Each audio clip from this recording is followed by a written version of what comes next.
Bezrat Hashem, we're back at the yeshiva over here. We're learning now Mishnayoth, Chevrey Mishnayoth. We're still in chapter 2, Mishnah Hey. So today is the 4th of Adar night. We're going to be learning on Monday night, the second day, which is already actually the third day of the week of Parashat Truma. Bezrat Hashem, the Mishnah Hey with Rabbeinu Ovadia. Hamchabe et haner mipnei shehu mityare mipnei goyim. So a person puts out the candle on Shabbat because he's fearful of the goyim. You know, the goyim don't want anybody. I don't know. Maybe there's some kind of curfew at night. They don't want lights to be on. Here come the Nazis. Huh? Here come the Nazis. Right. So they have a curfew at night. Nobody should be up after 10 o'clock at night. Some kind of craziness. So now he has this candles lit, and the goyim the curfew is walking around. So he on Shabbat, what are you going to do? Puts it out. Or because he is traveling now in the desert, and the desert caravans, they would park at night, you know, under some mountain or something, under some hill, so they should not be robbed by by what's his name? Yeah, bandits. Sim. Bedouins. What do they call that movie? Lawrence of Arabia. Lawrence of Arabia. The 40 thieves, no? Before you what? The 40 thieves. Sinbad. Sinbad and 40 thieves. Something like that. Right. Yeah. So he's afraid of them. So over there they have like candles. So he's afraid of it. Put it out on Shabbat. Mepnei ruach ra, or he's afraid of demons. Ve'im b'shvil ha'cholesh yishan, or even a person put out a light on Shabbat for a sick individual. He's a sick person. He can't fall asleep because of the light. Put it on Shabbat, patur. In all these instances we just discussed, because there was a reason of safety, pikuach nefesh, for a life of a human being, we are mechalel Shabbat, you're allowed to. So in this instance, he's patur, if he did it, no problem. Kechas al haner, kechas al hashemen, kechas al abtila, chayav. But if he did kechas, what is kechas? Kechas al abtila, shelo tisaref.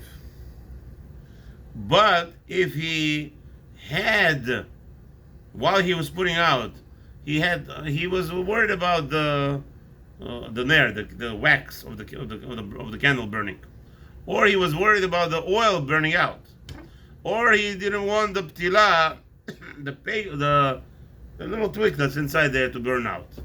He had some other feelings why he's putting out the fire on Shabbat.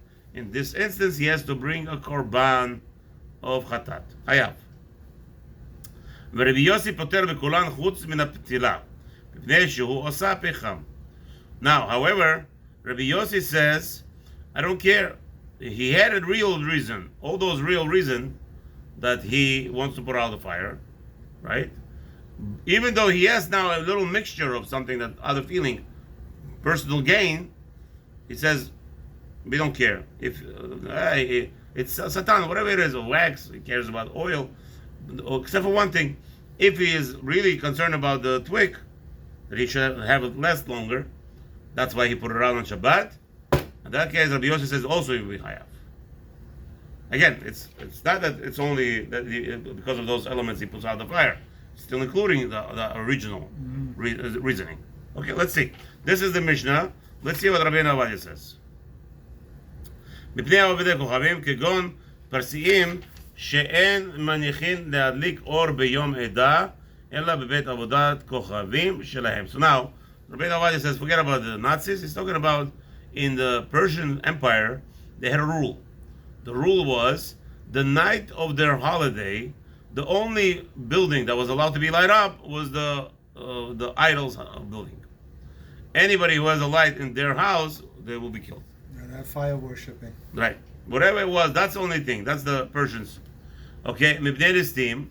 He explains now what are the thieves, right? Shelo yiru sheyesh sham adam v'yavohu elav. Again, as we described, if you have light, a fire on, there will be smoke or whatever. There will be some element that the bandits will pass by and they'll notice and they'll go and rob him also. Mibnei ruach ra. What does that mean? What kind of demons? What is he talking about here? Hashura alav. What happened was like this. The Gemara says that we are designed in a certain way that we have a body, and on top of our body is the soul. It's not like the soul is inside our body. It's actually other way around. We are 1% of our body, of a soul. Our body encompasses 1% of our soul. Our soul is bigger than half of the world. Okay, so basically, what we are down here is just a little tip of the foot of the soul. When we go to that realm speaking. So there's a different world around us. The Goyim trying to figure out, it's called second dimension. It's not dimensions. There is the upper realm, and then there's a lower realm. Yes, yeah. So we are here in this world, the world of deeds. Then there is the upper world where everything is enacted. All the results of this real world is from the enactment of the spiritual world. So what happens is, the rabbis tell us, is that a person, all of a sudden, he is trembling. He's afraid of something. So what is he afraid of? So the rabbis explain, he doesn't know, but there is another spirit who's attacking him right now. There's actually a battle. There's war between us and somebody else, but our spirit and their spirit. And therefore there is a fright. So all of a sudden he frights it. He doesn't even know why. The human doesn't know why he's frightening. So the rabbi says that's why he's frightening. There's a ruach ra that's attacking him, and now the guy went ahead and put out the fire on Shabbat, fearing that if he puts out the fire, maybe he'll close his eyes faster, go to sleep, he will forget about the war, whatever it is. Okay, so that's gonna be also Raman Pirush ruach ra. So that's one explanation. Rambam says something else. Min mimine acholi. הבא לבעלי המרה השחורה, שלא ינוח אלא כשישבו בחושך ובסתמרה בבני אדם. ובסתרה בבני אדם. What happens is Rambam says there is a maga, a black maga, that's sickness, goes to people, and it enters a person, and the only time he feels comfortable is when he turns off all the lights, he sits in the dark by himself, and no person sees him, he's relaxed. That's called ruach ra that entered him. It's called what? The evil spirit that entered him. So according to Rambam, is that it's not that the souls are fighting over there. It's totally different. It's that in him now there is some kind of spirit that he is only comfortable. It's some kind of like a sort of black magic, something black maga, something entered him, and now he's like he turns off the lights. He's comfortable. Turn on the lights. He's like in fear. I know it's a contrast to what people today believe. The kids don't want to turn off the lights because they're thinking there's a monster in the closet. But it's the other way around. Okay. Ve'im bishvil hachole shishan. What does that mean for a sick person to sleep? Hai chole sheyesh bo sakana. Who? Specifically, the only sick person we're talking about where he is in an imminent danger. He's in imminent danger. So therefore, in that case, you'll have to put out the fire. However, if the guy is just having, now, in contrast to believe, I know the modern technology proved fever not to be a big deal. But fever was and always is the most dangerous deal in the world. Till today even. Baruch Hashem, most people know how to survive it, but fever is very dangerous. Right? If you don't attack it head on, it could kill a person. So a fever, if somebody has a fever, he would put out the fire on Shabbat even to go to sleep, no problem. This way he'll rest, and hopefully his body will fight over the fire. The good cells will fight over the bad cells. Whatever. That's the nekuda. The rabbis knew about it. If you take a look at I'm right now still researching because I'm very much against all medications. In America, all medications are not medications at all. They're not medications. I'm till to saying that no medication is allowed to be taken anything, except there's no excepts also, because most medications that I'm finding out right now, they're actually not a cure. There are actually more problems. No, not about problems. That's not the problem. I don't concern myself with that. I'm concerned myself what is the goal of the medication. All the medication are actually, they are subduing the illness. What basically is happening is like this. you have, the way I understand the world of medicine, I'm not a big doctor, but it's like this. Here's a normal level of a human being. He has white cells, red cells, right? So they fight each other. What happens is that sometimes one goes down, right? One goes down, one is overpowering, and now he's totally messed up, and his body is out of, we call it, in Hebrew we call it izun, out of level. This is level. This is how your body is 100%. You have zillion, there's not enough number of bacteria in your body. Yeah. And everything is going beautifully if they're fighting each other. Yeah. What happens is that's why I'm against those medications. I'm not going to say the name because of YouTube, but there are certain medications where they shut up over the people, all the kids especially. What they're doing is they're actually destroying people. They're not building people. Yeah, the antibiotics. Right, whatever. So what happens is, we don't want to pronounce the names. So what happens is, when a person is sick, his a certain level of the immunity is below. It's below the recommended levels. So all the medications in America, what they do is, they don't know how to elevate this back up. In Shulchan Aruch, all the medications discussed in the old ancient days, Shulchan Aruch and all the remedies of the old, they actually are constructed to elevate the ones that went over from the balance, the cells, the immunity, all those things that went down. The old medications used to build that up. On Shabbat, that's prohibited. You're not allowed to take any medication on Shabbat because in order for it to work, it has to be freshly potent, right now made. And on Shabbat, you're not allowed to make medication. Therefore, you're not allowed to take any medication that Shulchan Aruch talks about at all on Shabbat, because we're afraid you're going to make fresh medication. Those fresh medications, they're all potent to build you back up and put you back on level and continue fighting the battle. Very nice. The cells, whatever the names. Forgive me, the names I cannot pronounce right now because it's skipped my mind. Here in America, they discovered, in the modern technology, they discovered they cannot elevate this. They don't know how to do it because nothing works. It's all the chemicals that they use. It's all fake. It's all concoctions of potions, and because they're concoction of potions, they're not designed to elevate nothing. So what they designed is that medication today, they're actually built to put down the other, to go down to the same level, and it's called, they're giving you a sedative. All medication today are sedatives. So basically, they're making your immune system to break down completely. That's why all the medication, all the heavy medications, they tell you can't drive a car. You have to go to sleep.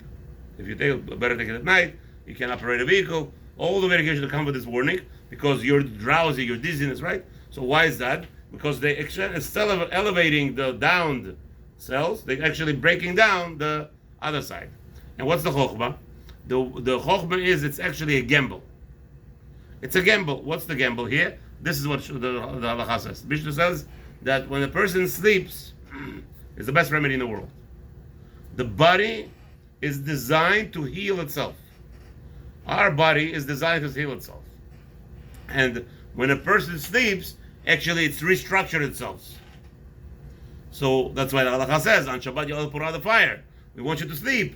Now that you fall asleep, your body. So the doctors, the geniuses over here, they come up with some crazy medication, knock down your whole system, and hopefully it will go back together with it will be balanced back in the morning. That's the gamble that they take with all the medications. The problem that I have, why I'm thinking right now to say all of them are asur, is because in the process they cause other problems, and that's a big problem. And that is a huge problem if you're allowed to do that. Okay? Because that's why most of the time in Russia, if somebody has a cold or flu, whatever it is, they tell them, drink a vodka with the pepper. Drink vodka. What's the purpose of vodka?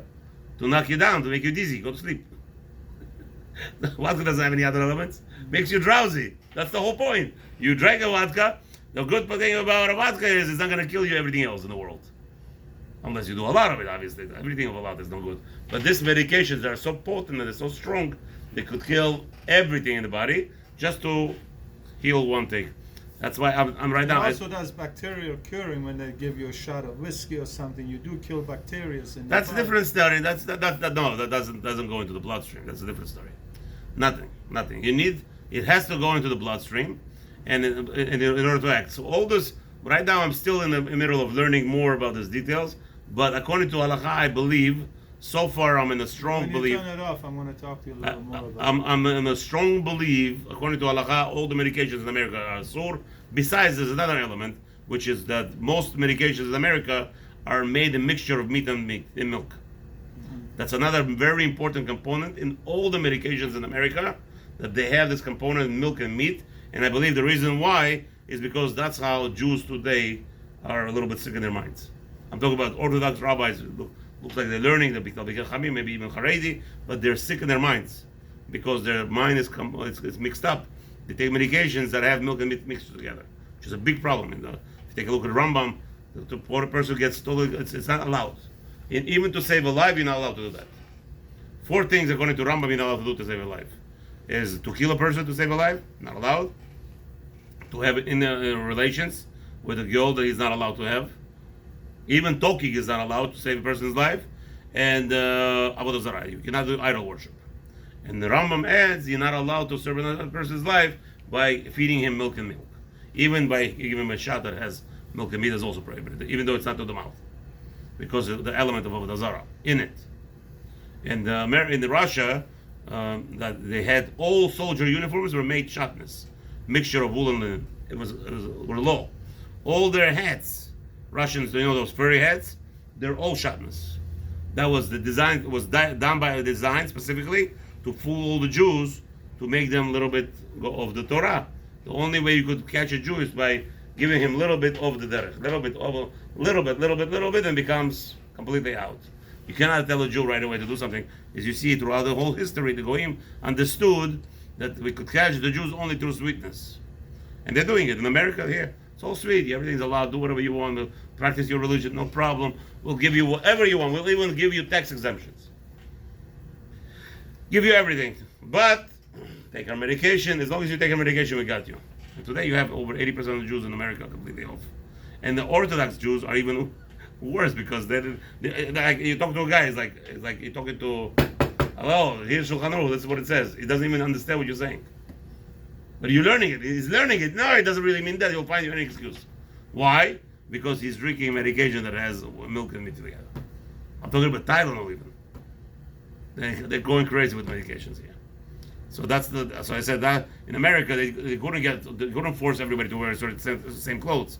In Russia it was all communists. Whatever clothes we give you, that's what you wear.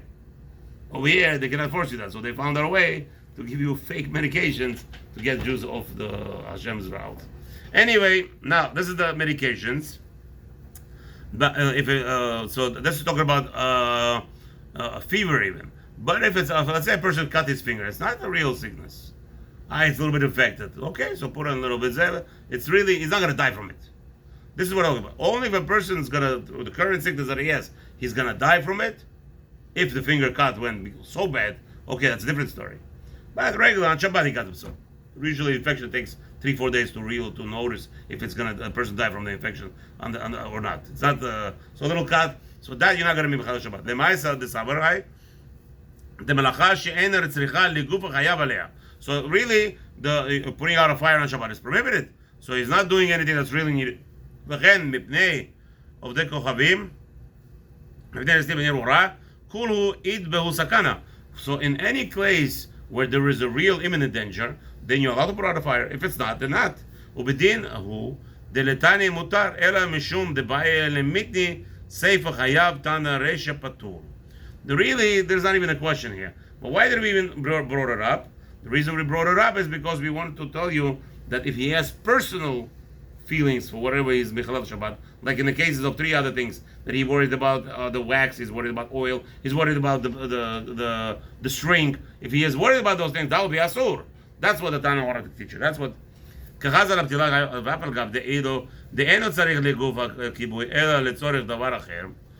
the rabbi says, why is he obligated? I don't understand. If I put out the oil, I put out the fire of the oil, do I really care about the fire or I care about the oil? I'm worried about the oil. I don't care about the fire. The fire is there. When I put out the fire, what did I do? What did I actually, technically speaking, do? Nothing. Here, you have a fire. Here's a candle. The fire is consuming the candle. I'm putting out the fire. I'm stopping it from consuming anymore. It's not like I created a new house. I didn't draw water from the ocean. What did I do? So the rabbi says here, no, it's true. Even though you're not gaining anything, הכיבוי אלא לצורך דבר אחר, שלא תדלק התפילה או שלא יבקע הנר, חייב דמלאכה שאינה צריכה לגוף, חייב עליה. Even though the rabbis tell us, the sages tell us, since here it's a job. What happened was we have 39 jobs that were performed into building of Mishkan. The Holy Tabernacle there were 39 main elements of work that was performed. And the rabbis said, what is prohibited on Shabbat? It's whatever was done for the Mishkan. And one of the things was, they put fire when they wanted to melt silver. They put out the fire when they wanted to stop melting the silver. When it was melted already. You don't need the fire anymore. So that's one of the jobs. Lighting the fire and turning off the fire. Wasn't that the Kohanim who had only the right to do it or something? No, like everybody did it. For Mishkan, the job was, Kohanim was serving in the Mishkan, in the tabernacle. But when it comes to building it, anybody did it. All Jews did it. Doesn't matter if you're a professional, you did it. You were a goldsmith and a Kohen. You don't need a Kohen to be a goldsmith. So a lot of things that have to be done by everybody. So it doesn't matter. The 39 jobs. So one of the prohibitions in the 39, the putting out the fire. Even though there is no technically speaking, you're not getting anything by it. What are you doing? You're only saving it from burning. Yeah, and then you could gain by, for example, saving money by not burning more olive oil, for example. But that's not a gain. Yeah, that's not a gain from the fire itself. No, but it's a monetary gain. I understand. Yes and no. It's not a fire. That in itself, putting out the fire, there is no physical gain right now. No. Therefore, but still asur. Why? Because one of the 39 jobs that were performed in the Mishkan, and now it's asur. So the rabbi says, even though there is no, but still asur. So to here, he also, let's just finish up. I know you have to go. Poter bekulan chutz min haptila.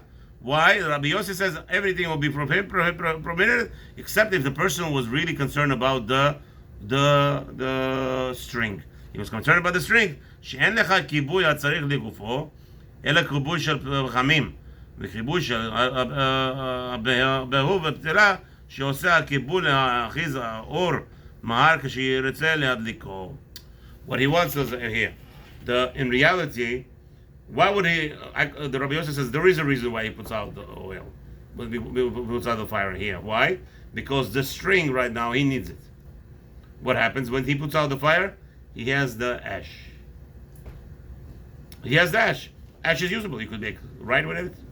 You could do something with it. Therefore, he says not allowed. Therefore, Rabbi Yosef says everything would be allowed on Shabbat continuously, but because there's the ash out of the string, you're not allowed. That's already prohibited enough. שהוא עושה פחם, שהוא מתכוון לעשות עכשיו בכיבוי זה פחם. Because when he puts out the fire, his kavanah is that he wants to get the ash out of the fire there, out of the string. שתהיה מהובהבת להעיר יפה. And tomorrow, when he wants to relight it, it's actually going to benefit him.